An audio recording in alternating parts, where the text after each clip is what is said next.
Hey fellow chess learners, welcome to our channel Pawnception. Today we're going to talk about one of the finest chess matches that has ever played. In the summer of 1851, in the heart of London, something extraordinary unfolded. In the age of romantic chess, an era where brilliance mattered more than safety, where players didn't just aim to win, but they aimed to astonish. And on one unforgettable day, two minds collided. Adolf Anderssen, a mathematician with a poetic soul, with white pieces, was not just playing chess, he was painting with it. He was known as aggressive, imaginative, and fearless. He believed material was temporary, but initiative was eternal. On the other hand, Lionel Kieseritzky, a fierce tactician and respected analyst with black pieces, was a master of calculation.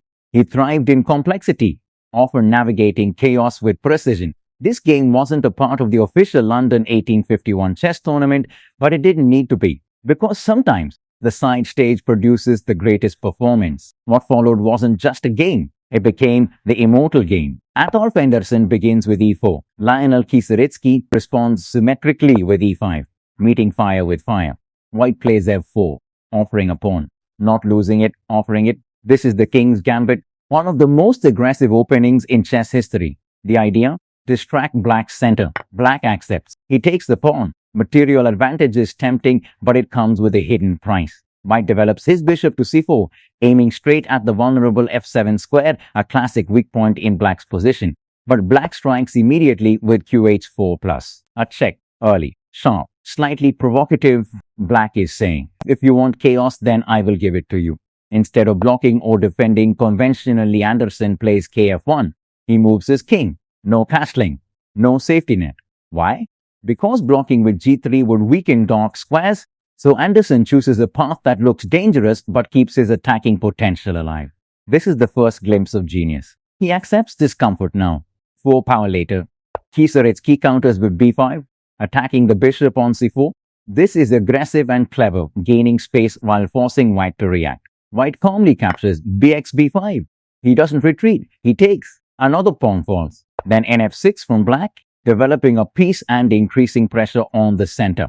Adolf Anderssen develops naturally with nf3, attacking the queen and bringing another piece into the game. Lionel Kieseritzky retreats with qh6. But notice something subtle. Black's queen has already moved twice in the opening. White plays to 3, stabilizing the center and opening the diagonal for the dark square bishop. Black responds with nh5. At first glance, it looks odd, moving the knight to the edge. But there is an idea. Support the f4 pawn, possibly jump into g3 or f4 later. Kieseritzky is trying to hold on to material and create counterplay. Anderssen responds with nh4, a move full of intent. This knight is heading toward f5, a powerful attacking square near black's king. Black plays qg5, keeping the queen active and eyeing both the king side and center. The queen becomes a wanderer, active. Yes, but slightly exposed. The white knight lands on f5. This is a beautiful square. It pressures g7 and h6. It disrupts black's coordination.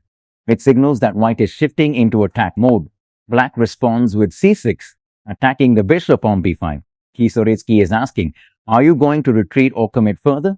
Anderssen doesn't retreat. He plays g4, a pawn move that looks reckless but carries a deeper purpose. It attacks the knight on h5.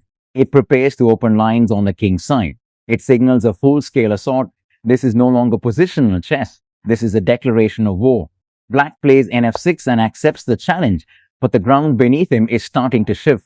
Anderssen plays rg1. At first glance, it looks quiet, but it's deeply purposeful. The rook aligns with the g file, aiming at black's king. It indirectly pressures g7. It supports future pawn storms. Then comes cx b5. Kieseritzky captures the bishop. White has now lost a full piece. Material count says black is winning. But chess is not counting anymore. Anderssen pushes h4. Another pawn. Another step forward. This is not random aggression. It prepares h5, chasing the queen. It opens more attacking lanes and restricts black's king sign. Black retreats with qg6, keeping the queen active but increasingly defensive. The queen, once aggressive, is now being pushed back step by step. The pawn marches forward again, h5. It hits the queen. Black responds with qg5. Notice the pattern. White pawns are advancing like a rising tide and black's queen is slowly being driven backward by force. Anderssen calmly centralizes with qf3. Now everything connects. The queen eyes f4 and f7. The rook is ready on g1. The knight on f5 is a monster. Black responds with ng8, a retreat. This is a critical psychological moment. Kieseritzky, who was once attacking, is now pulling pieces back to defend. And here comes precision. bxf4, Anderssen recaptures the pawn on f4. Material is still down, but he removes the central pawn, opens diagonals and activates another piece. Black plays qf6, trying to consolidate and hold the position together. Anderssen develops with nc3. A simple move, but incredibly important. It brings the last minor piece into play, prepares nd5 a key attacking square and increases pressure on the center.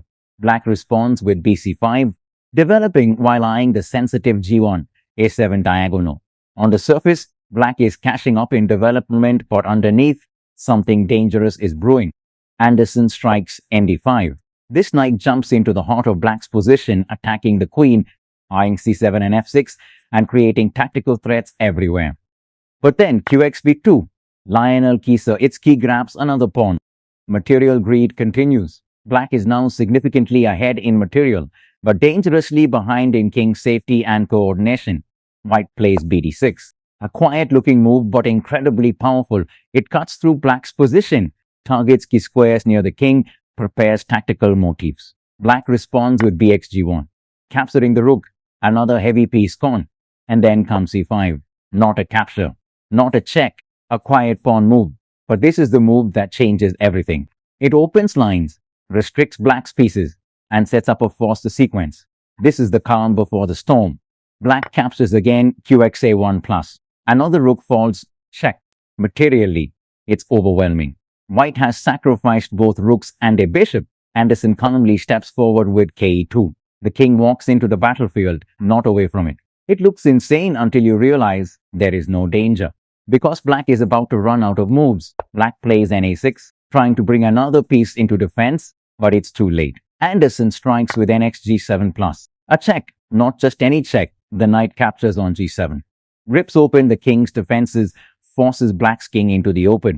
Lionel Kieseritzky has only one real option, kd8. The king steps deeper into danger, like walking into the center of a storm. Now comes the moment that defines the game. qf6 check. A calm, precise check. Every square is controlled. Every piece is coordinated. And then nxc6, Black captures the queen. Yes, the queen. Anderssen gives away his most powerful piece, but the queen was never the hero of this story. The position was b7, checkmate, and then silence. A single bishop move, no flashy capture, no dramatic flourish, just checkmate. This ending feels almost unreal. It's not just calculation, it's vision. Anderssen didn't just see moves, he saw a pattern of inevitability. Each sacrifice wasn't a loss, it was a step towards something greater. This final sequence is why the game became legendary. It showed that coordination beats material. It proved that beauty can exist within logic. It defined the spirit of attacking chess for generations. This wasn't just a win. It was a message. In chess, the most powerful weapon is not the queen. It is imagination. As the final position settles, one thing becomes clear. This game was never about survival. It was about creation. And in just 23 moves, Adolf Anderssen didn't just defeat Lionel Kieseritzky. He created something that would live forever. The Immortal Game. If you felt the magic of the Immortal Game where a queen was sacrificed, rooks vanished, and yet brilliance still checkmated logic, then don't let this be your last masterpiece. Like this video, if you believe chess is more than just a game, it's art, share it with someone who thinks sacrifices are mistakes until now. Subscribe to the channel for more legendary battles where imagination defeats material. Because on this board, we don't just play moves, we create immortality.